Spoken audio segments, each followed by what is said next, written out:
nakasandig sa Panginoon at ginagarantihan ko ito ng kalangitan. Ating buksan muli ang ating mag-aaralan mula sa Philippians chapter 4 verse 1 hanggang verse 4. Philippians verse 1 and 4 ng chapter 4. Ating basahin. Ating babasahin po sa ating lingwahe verse 1. Kaya nga mga kapatid kong minamahal at pinananabikan ang aking katuwaan at tutong magpakatibay kayo sa Panginoon, mga minamahal ko. Nakikiusap ako kina Dias at Sintique na magkaisa sila ng pag-iisip sa Panginoon. Oo, nakikiusap din naman ako sa iyo kapag nakatuwang sa napasanin na iyong tulungan ang mga babae nito sapagkat sila ay nagpagal na kasama ko sa Ebanghelyo. At kasama rin naman si Clemente at ibang aking mga kamanggagawa na ang kanilang mga pangalan ay nasa aklat ng buhay. Magalak kayo lagi sa Panginoon. Muli kung sasabihin, magalak kayo. Manalangin tayo. Salamat po Diyos muli sa pagkabasa ng salita. Ginustumbuli namin ang tulong ng banal na Espiritu na pagpalain ang aming mga panahinig. Maraming salamat po Diyos. Pangalangin sa pangalan ng Jesus. Amen. Okay, so alam naman po natin, ang kagalakan po ay hindi po ito, ewan ko kung paano nyo ituturing ito, kung ito ba ay emosyon, the joy na ating nararanasan, ito ba ay emosyon para sa inyo? Para sa akin, ito po ay isang malalim na ito po ay biyaya na spiritual na kung saan dumadaloy sa bawat isa sa atin because meron po tayong pagkakaisa para sa ating Panginoon.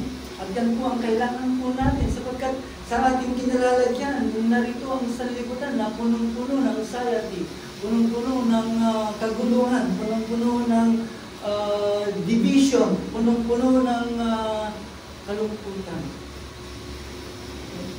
Kaya yung panawagan na maggalak ay parang hindi totoo. It is unrealistic, di ba?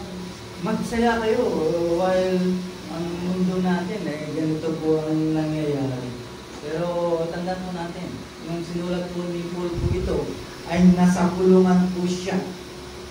Nasa kulungan po siya. So alam po natin ang kanyang kalalagayan. That's why he commands the Philippian believers na sila po ay magalak lagi. They have to rejoice always in the Lord. Bakit? Tingnan po natin. Ang kagalakan po ay hindi po ito, o ang panawagan po ito ay hindi po ito nakasalalay sa mga sirkunstansya sa buhay. Pero ang panawagan po ito na magalak ang bawat isa ay nakasalalay sa ating Panginoong Kristo. Kaya kung ikaw ay mananampalataya, meron kang kagalakan.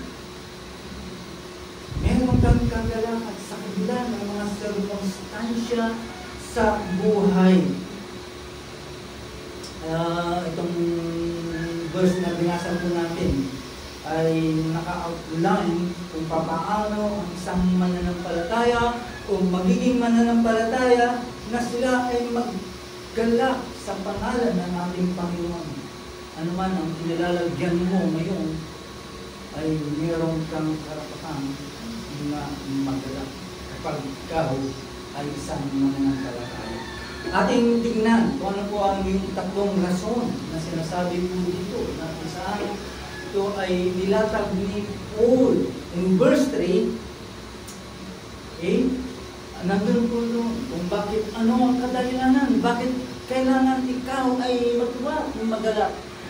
Ano ang rason na dapat tayo ay magalak? Anong rason? Wala nang ibang rason, mga kapatid. Ano naman ang meron ka, hindi yan ang maging rason. Bakit? Kasi ang pangalan mo ay, anong sabi po ng verse 2? Whose names are in the book of life. Wow! Yan ang kadahilanan. Kaya meron tayong karapatan na magalak. Ito yung ultimate reason kung bakit ang isang Kristiyano maggalak po siya dahil meron siyang kaligtasan.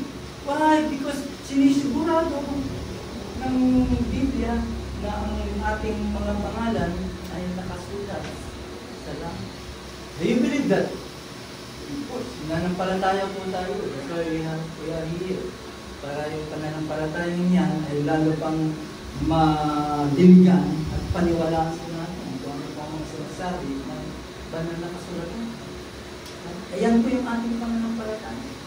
Na kahit hindi natin nakita na nakasulat yung pangalan mo, pero you have faith. Alam po natin. Dahil ang kaligtasan naman ay ginawa na ng paraan ng Diyos sa pamamagitan ni Kristo. Kaya nakakasiguro po tayo na ang yung pangalan ay nakasulat sa Book of Life. Yan po yung sinasabi ng kasulatan. Kaya ang Panginoon ay sinabihan po niya kanyang mga disipulo. Anong sabi po niya sa Luke chapter 10 verse 20? Para bigyan po natin ng liwanag. Ito, mga disipulo po muna ito. Ano sabi po doon? Do not rejoice, please, that the spirits are subject to you. Pero, but rejoice, magalak kayo, because your names are written in heaven. Tuwan-tuwa po sila dahil nakakapagpalayas po sila ng demonyo, nakakapagpagaling sila ng may sakit. Tuwaan na po sa kanila. Pero meron pa dapat may katuwa dahil ang pangalan po natin ay nakasulat sa Book of Life. Kaya mga kapatid, lahat ng mga biyaya na natatanggap po dito ay temporary lamang po yan. Mawawala at malalaos po yan. Nanakawin at mawawala lahat po yan. Pero ang tandaan mo, ang hindi nawawala, ikaw ay kasama. You are heavenly citizenship is eternal. Hindi po yan mawawala. The reason bakit kayo ay nagagalak sa kabila ng mga bagay. See? Bakit? Dito sa ating text, merong dalawang Kristiyano na hindi magkasunod. Merong conflict sa kanilang dalawa. Okay? Huwag kayong mag-away. Dapat magalak kayo because you share the gospel, you share the salvation. Okay?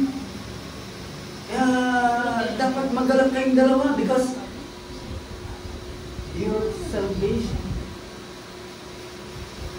Kaya paalala po sa akin, mga kapatid, mayroong conflict sa bawat isa po sa atin. Balikan po ulit natin na yung kaligtasan ay siya nating pinagsamahan. Kaligtasan ay siya nating yayakapin at ilalapitan. At yan ang dahilan kung bakit magalak. Kaya tandaan po natin, ano man ang mga bagay na nangyayari sa buhay po natin, wala po kung ating titigan. Because alam po natin that our names ay is in the Book of Life. Okay?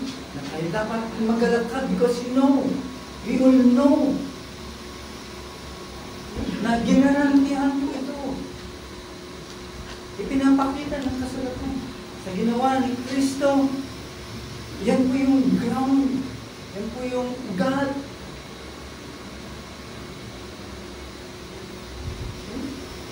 Ginarantihan po yan ng ulan.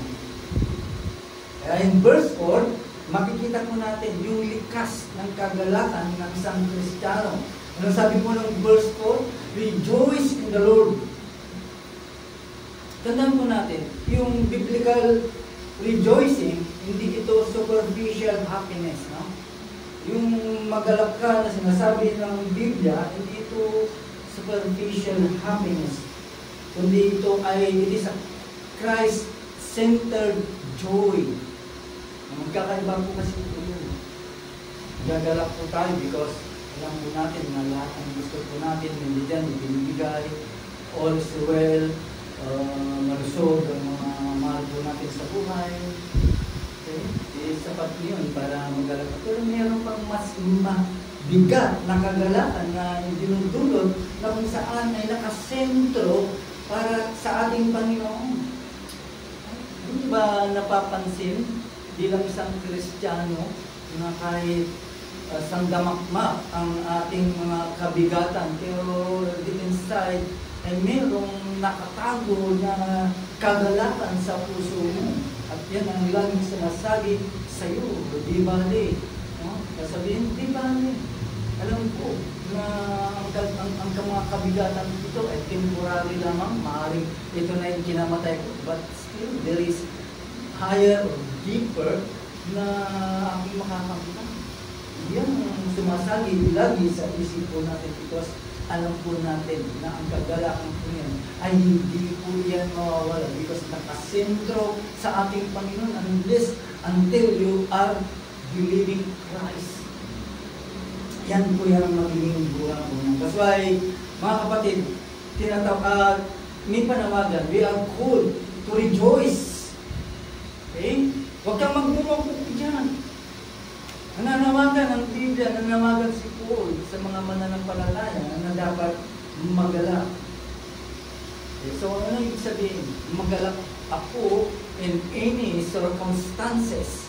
O ano man ang nararamdaman ko, dapat magalak ako in any success na meron, ay magalak pa rin ako. But in the Lord. Yun yung reason. Okay? Tandaan mo, duty mo po yan. Tungkulin mo na magalak ka. Okay? Tungkulin to, dahil ito ay kuman. Kaya magalak ka. Pag nagalak ka, ay tungkulin mo na yan na magalak ka. Bilang isang mananampalataya. Whatever circumstances na kinalalagyan po natin, duty mo is to rejoice. Okay? Tandaan po natin, yung text po natin na kung saan sinasabi po dito, rejoice in the Lord. Alam niyo, laging lumalabas po ito madalas dito sa Philippians. Bakit kaya? Anong dahilan? Bakit laging sinasabi dito sa Philippians, kung mapapansin po ninyo, na rejoice always in the Lord. At ilang beses po yan sa isang verses pa. Bakit? Kasi pinapakita na yung pagkaisa kay Kristo, yan yung fountain, yan yung fountain of joy. Yan yung dyan ng galgaling ng kagalakan po natin. Kaya laging binabanggit po ni Paul yung in the Lord. Okay? Sa cross reference po natin, tingnan po natin ang John chapter 15 verse 11 sa inyong mga Biblia. At sinasabi po dito, these things I have spoken to you, that my joy may be in you, and that your joy may be full. Okay? Ang mga bagay na ito, ano itong mga bagay na sinasabi nila? Ano yung meron si John na gusto niyang ibigay sa inyo para makamtan mo fully yung kagalakan na sinasabi po niya? Kung titignan po natin mga kapatid, ang ibig sabihin po ng rejoice sa Greek word, it denotes a continuous habitual action na ibig lang sabihin patuloy na babanggitin mo sa bibig mo ang kagalakan or even in your heart. Di ba? Nagagalak lagi, meron pumipintig na kagalakan sa ating mga puso. Di ba? Naramdaman niyo ba yun? Yung bunga ng ating kaligtasan, that there is joy in your heart. Dahil alam mo, whatever ano man ang mangyari, at nang kaman ng kamatayan, still, nandun po yung kagalakan po yun at wala pong makakaalis po nun. At yan lagi ang meron at nararamdaman ng mga Kristiyano.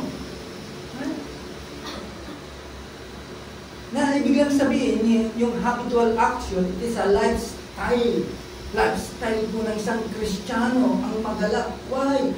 Because ito ay nakaugat. Nakaugat sa posisyon mo kay Kristo. Kung may Kristo ka, lagi nakaugat yung kagalakan pong iyo. Wala, pag kilala mo kung sino si Kristo, ang ginawa. Kung sino Kristo. Mamamangha ka. At bakit yung kagalakan niyo? Balikan po natin verse 1. Ito yung ground ng ating kagalakan. The ground of our rejoicing in verse 1. Sabi po dito, stand firm in the Lord. No, kaya sabi dito sa Tagalog, magpakatatag kayo sa Panginoon. At ito po ay utos. It is a command to stand firm in the Lord. Magpakatatag kayo sa Panginoon. Bakit kaya? Because it provides the foundation of your joy. Okay, kaya, nyo, yung kagalakan po yan ay lumalago po yan sa spiritual stability. Pag ikaw ay hindi, kunti lang pagiging spiritual mo, kulang, no? Parang something na meron ng duda. Pero kapag yan napuno sa mga spiritual na bagay, at yan yung magpupuno ng pagiging spiritual stability. Why? Because lahat ng mga natutunan mong iyan ay nakasandig sa lahat ng katotohanan. Yan, pagkatama ang simbahan na puntahan mo, at itinuturo talaga yung mga salita ng Panginoon. Talaga namang magsasawa ka o magagala ka. Why? Kasi lahat ng mga natutunan mo, lahat ng mga nalaman mo regarding sa kaligtasan, regarding sa eternal life, nakasandig lahat sa katotohanan. At hindi yan sa pamamagitan lang ng emosyon, kundi lahat sa katotohanan. Yan ang magpapalago sa iyo at yan ang magbibigay sa iyo ng kagalakan bilang Kristiyano. Kaya nakasandig ang ating kagalakan sa lahat ng mga katotohanan.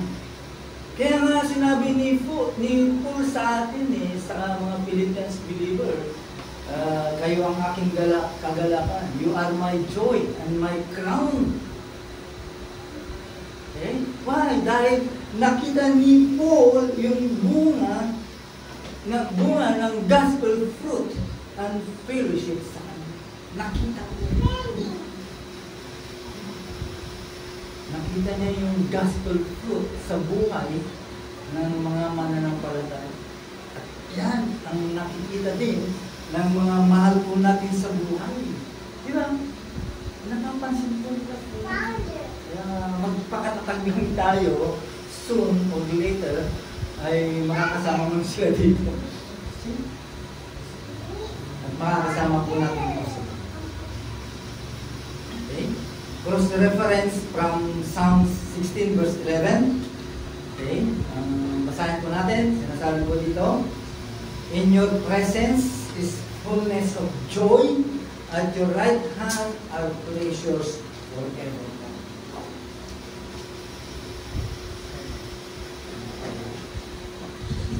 Ay, yung kagalakan na meron ka ay hindi po basta-basta mawawala. Hindi po yung mga compare sa mga kagalakan. It is sometimes nakukuha sa mga temporal na bagay. We have to joy. Kung mayroon mga malaking biyaya na pumunta sa atin, yan ay ibigay din ng ating Panginoon para ma-recollect po natin kung saan nanggaling ito. Alam mo naman yung bumagsak na naman sa iyo. Pero lahat po yan ay padala ng Diyos para sa iyo. Dahil ang Diyos ay nagbibigay ng kanyang biyaya sa ordinaryong bagay at sa isang special na bagay. Right? Yung ordinaryong biyaya, lahat po tayo, nakakamtan natin po yun. Whether you are a believer or not, lahat po yun ay ordinary blessings po yan. Kung meron ka, meron din ako, meron din sila. Pero yung special, wala sila, meron ako. Ano yun? Yung kaligtasan. Kung meron kang kaligtasan, special po yun. Yan ang kagalakan ng meron po tayo. That's right. Magalak ang mga tao. Now, our joy is grounded in saan nakasandig ang ating kaligtasan. Sa walang hanggang unchanging character of God. Hindi nagbabago ang Diyos, right? Alam po natin po yun. Ikaw, pwedeng magbago anytime. Pero never ang Diyos po natin. Pag siya nangako, ay todo pa rin yung buhay. Kasi nakasalalay ang kanyang person ng buhay.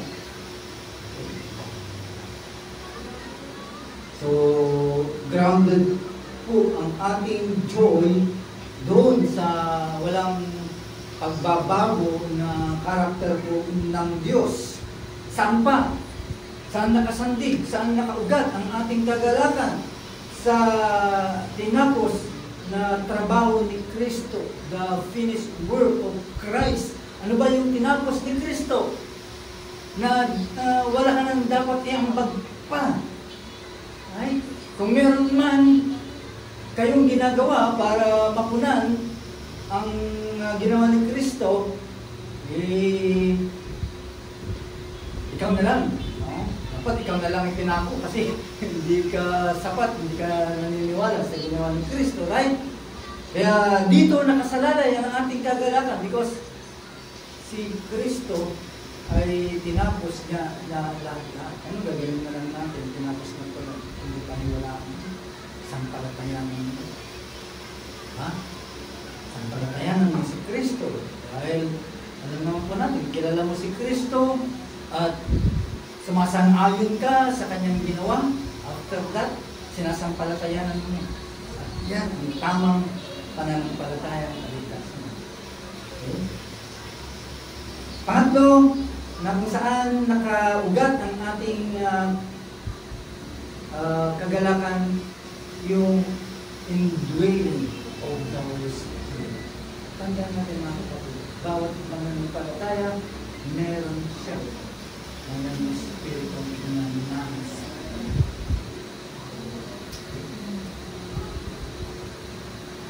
Siya ang mamamagitan. Siya ang nagtuturo sa iyo na magalak at maturo ng mga kapatid. Verse 4, yung intensity of rejoicing. Yung sakop, yung bigat ng kagalakan. Tandaan po natin, inulit po ito ni Paul. Okay? Always, again, I will say, rejoice. Bakit kaya? Anong sikreto meron ito? Kapag inulit ang command, bakit kaya? Pag inuutosan kayo sa bahay, minsan, hindi ko pwede isang beses lang eh. Kasi, maaaring hindi mo narinig. Hindi mo narinig, diba? Kaya ang gagawin ngayon ng tatay ng nanay mo, uulit-ulitin ko yun. Okay, para marinig mo at maintindihan mo. Ganun ito ang ginawa ni Paul. Bakit inulit? Dahil ang command kong ito emphasize yung kahalagaan at urgency ng command na ito. Okay? Yung salitang always, it includes times of sorrow, pain, and uncertainty. Kaya ginamit yung salitang always. Kaya mga kapatid, ang tunay na kagalakan ng Kristiyano, isa itong independent of external condition. Independent of external condition. Okay? Individual. Iba yung kagalakan mo, iba yung kagalakan ko. Okay? Na ibig lang sabihin, kung bakit inulit ko ito, it is a double emphasizing. Okay? Na nagre-reflect po ito, both the command and the delight God wants us to have you to have in you. Yung pinapakita lang ito na ito ay kagalakan ng Diyos na meron ka ng kagalakan na ito. Kagalakan ng Diyos na meron ka sa kagalakan na ito. Inulit ni Paul. Inulit po.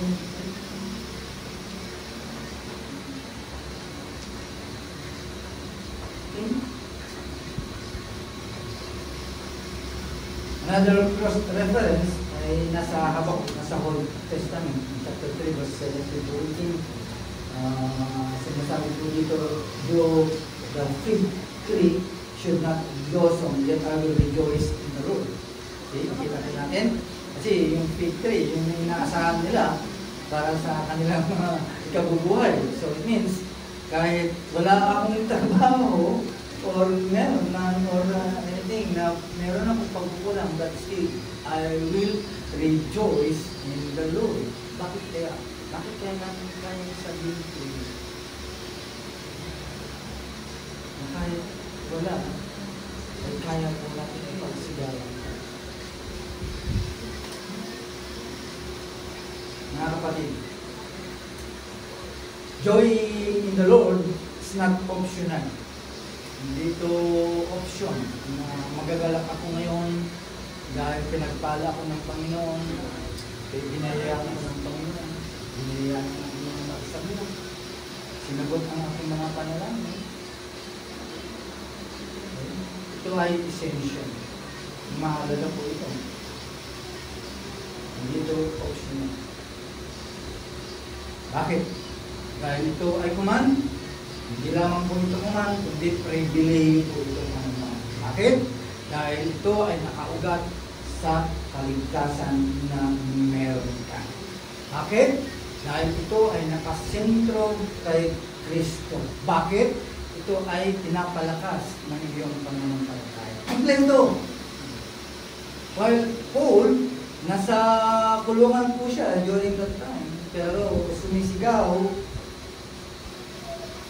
sumisigaw yung kanyang kalagayan sa lahat ng mga mananampalataya na mayroong circumstansya din sa buhay. Sabihin, nang pagkakataon po yun, sama-sama kayo, ni Paul, nasa kulungan, ikaw naman na naglulusa because there is circumstances in your life. Pero sumisigaw pa rin si Paul. Ano sigaw ni Paul? Rejoice in the Lord always. Again, I will sing in words. Nakakapatid. Ikaw ba ay sumisigaw ng kagalakan ngayon? Okay.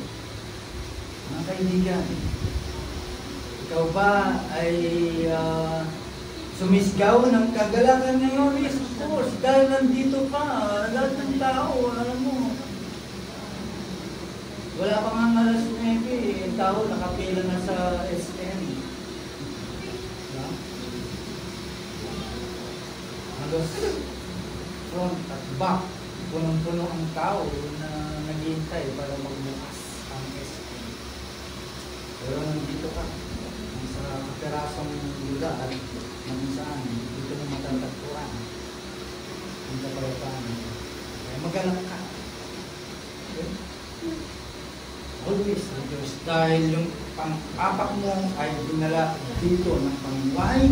Bakit ka nandito? Hindi naman circumstansya na nandito ka. Dahil sa tutusin, kahit anong pilit mo sa mga mahal mo sa buhay, magsimba, ayaw dito. Biyaya na lang ng Diyos kung bakit ka nadapo dito. O dahil may purpose sa iyo ang Diyos. Or maybe kasama ka sa kanyang nawawalang tupa.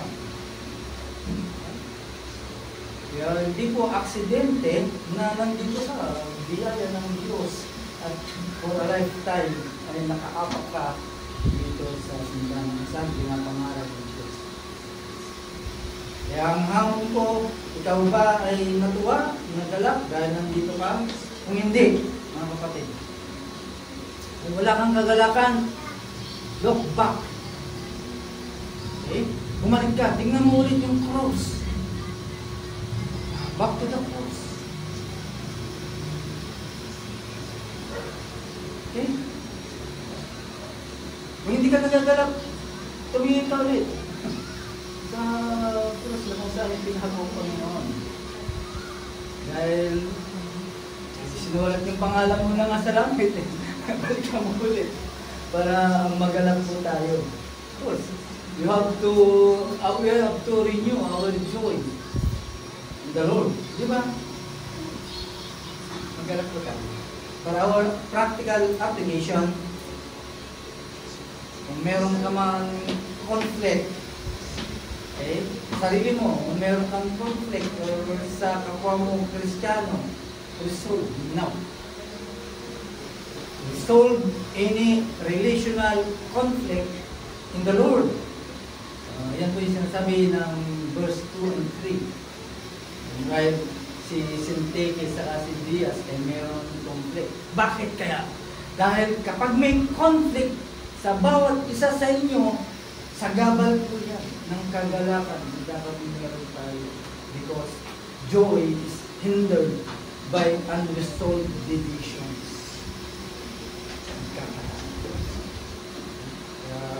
Meron man, ayusin na ngayon. Kaya nga si Paul ay nanawagan po siya ng urgency between Sintike at si Diaz. Yung dalawa, magkasundo kayo. Balik kayo sa basic. Balikan ninyo kung saan kayo ay nagkasama. Hindi ng kaligtasan ng meron kayo. Kasi ito yung sagaban para magkaroon ng kagalakan ng bawat isa. Bakit? Kasi ang reconciliation ay daan po ito ng kagalakan. Di ba? Kaya kung meron conflict, ayusin na ngayon. In verse 3, sinasabi din doon, help others in gospel ministry. Di ba? May tulungan po doon. Bakit kaya sinabi ni Paul po dito? Because ang kagalakan ay lumalabig po yan. Subukan mo, makipag-partner sa isang Kristiyano. Okay? Magkaroon kayo ng sharing service. Mangaral, di ba? Subukan nyo na mangaral in places. Okay? Bakit? Kasi nagdaragdag po yan ng kagalakan. Okay? Joy is multiplied in partnership and shared service. Supporting others spiritually and practically leads to mutual encouragement. Practical application, dapat mag-focus po tayo palagi. You have to focus in your daily eternal identity. Di ba? Taong langit. Naamoy langit. Lagi yung naamoy nila sa'yo. Di ba? Hindi narinig na pakaitin. Katabi mo. Amoy langit ka. Tawag natin sa amoy langit. Nga, ibig lang sabihin, mga kapatid, no?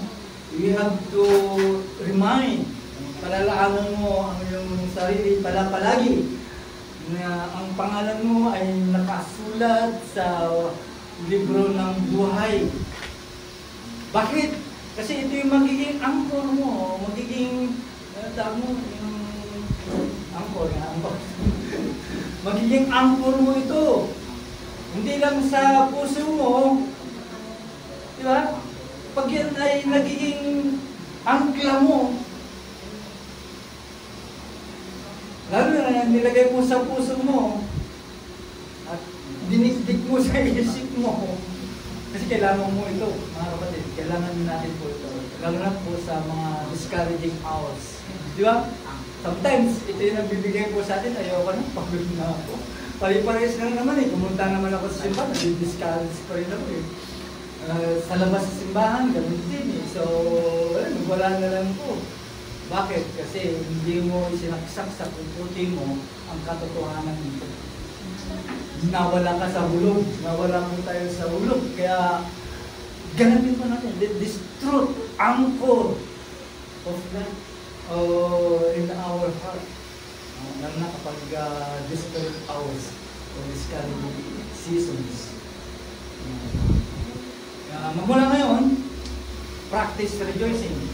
Bakit? Kasi it is a spiritual discipline para sa atin. Practice rejoicing. Para magkaroon ka ng spiritual discipline. Kahit hindi mo feel na masaya ka, kahit magiging masaya ka lang kapag all is well, o feel mo magiging masaya, hindi. Diba? Nanampalataya ka pa kung yun ang titignan mo. Na ibig sabihin, rejoice by faith. Diba? Nananampalataya ka. Kaya magkalap ka. Rejoice by faith. Eh kung kulang pa yan, dami nating hymn. Dagdag parang madagdagan. Sing a song. Sing a hymn. Diba? Maraming kasangkapan ng biyaya na binigay ng ating Panginoon. Diba? Salita ng Diyos, yung prayer, thanksgiving, and fellowship. Okay? Kaya, kapatid, dapat makita nila, ma-display yung kagalakan sa iyo dito sa sanlibutan na kung saan nagsasama. Yeah? Magmingming ka man lang sa kanila. Makita nila yung sekreto mo. Bakit ang taong ito laging nagagalak? Wala naman. Ano kaya ang sekreto nito? Bakit? Ganito ang aura ng hanggang taong ito. Wala namang may pagyayabang. Mga kapatid, pinagpunta po natin, the joy-filled Christian, it is a powerful witness. Okay? Isa pong paraan din na patotoo ang isang matuwaing Christian. Kasi ang mundo laging umaasam. They are expecting sorrow and trials. Di ba? Yan ang katapat mo. Inaasam lagi. Talagang magkaroon sila ng sorrow. Pero, ang isang mananampalataya, okay? Kapag nakita nila ang kagalakan mo, sa gitna nila, it will display the reality of the gospel na tinanggap mo, na makilala mo, na maging paraan dahil mo sa Kristo. Ano lang? Mga namin Diyos, kami pinagpapasalamat sa mensahe namin na kanya. At ito po ay minsan po namin nakalimutan. Hindi namin po ito yanin ang aming mga puso. Na ang kagalaang ito ay isa alang pribilege at kuman para sa amin na magdala. Salamat po Diyos sa kapahayagan po sa amin. Sana hindi lamang kami nagagalak dahil ang aming mga pangalan ay Kristo. Nakasulat sa Biblia. Kaya may mga kasama din kami na wala pa kayo Kristo. Maaaring nagtatanong din ko siya. Nagtataka siya. Paano ang pangalan din ay may sulat sa Book of Life. Wala nang ibang paraan. At iisa lamang ang paraan. Kailangan si Kristo, magsisi at manampalataya kita. At yan, sana umagot sa kanyang kaisipan at panawagan ang salita ng Panginoon. Sino po siya. Lalo na sa mga nakikinig sa aming live. Sana umabot ang biyaya ng kaligtasan ng Diyos. Maraming salamat po Diyos sa iyo lahat ng patuloy at pasasalamat. Ikaw ang